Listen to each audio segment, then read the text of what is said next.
কোনো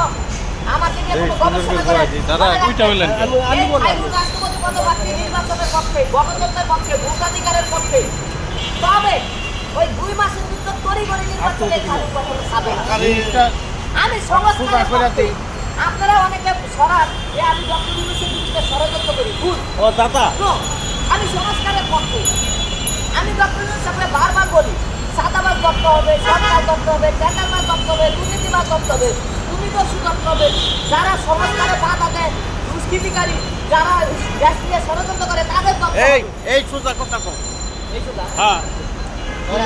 অনেক মিডিয়া চলে যায় আমাকে দেখায় না তারা হয়তো বিএনপি আওয়ামী লীগ জাতীয় পার্টির মিডিয়া যারা স্বতন্ত্র মিডিয়া জনগণের মিডিয়া তারা আমাকে দেখায়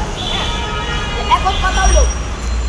যে আমি কিন্তু বিএনপি আওয়ামী লীগ জাতীয় পার্টির সকলের বিরুদ্ধে আবার সকলের পক্ষ কোনটা যদি আপনারা ভালো কাজ করেন হ্যাঁ আপনাদের কেন ভোট দিব না ভাই জনগণ আপনারা যাতে ভালো কাজের দিকে উদ্বুদ্ধ হন আপনাদের প্রত্যেকটা দলের ভিতরে কিছু সন্ত্রাস আছে এগুলো উপরে কাঠামো থেকে ঝাড়ুদা বাইরে এই দল থেকে বাইর করতে হইবে যেই দল পারবেন সেই দল জনগণের সমর্থন পাইবেন অর্জন করতে পারবেন আওয়ামী লীগ পারে নাই আওয়ামী লীগ বিদায় হয়ে গেছে বিএনপি না পারলে বিএনপি বিদায় হয়ে যাবো আর জাতীয় পার্টি তো দালাল এ তো আরো পারে না জনগণের ভরসাটা কি ভাই সর্বশেষ কেউ না পাইয়া তারপরে আমরা সামরিক শাসন খুঁজি ভাই সামরিক শাসন কেন খুঁজতে হবে ভাই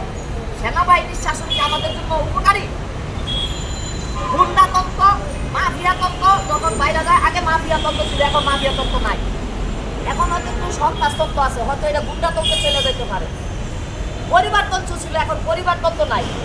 কিন্তু কিছুদিন যাবৎ দেখতেছি পরিবারতন্ত্র আসতেছে কিরকম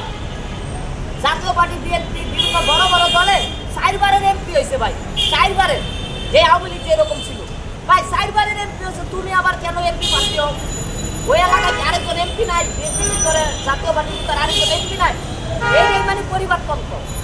এটা বিএনপিকে বলছি জাতীয় পার্টি বলছি এই তন্ত্রটা না থাকে যেমন ধরেন জাতীয় পার্টির এরশাদ সাহেব এর বউ এমপি হয় এর বাতিজ এমপি হয় এগুলো যাতে আগামী সংসদে না থাকে বিএনপির ভিতরে 4বারের এমপি 5বারের এমপি হয়ে আবার এমপি হয় তাহলে এটা পরিবারতন্ত্র না এক লাখ তত্ত্ব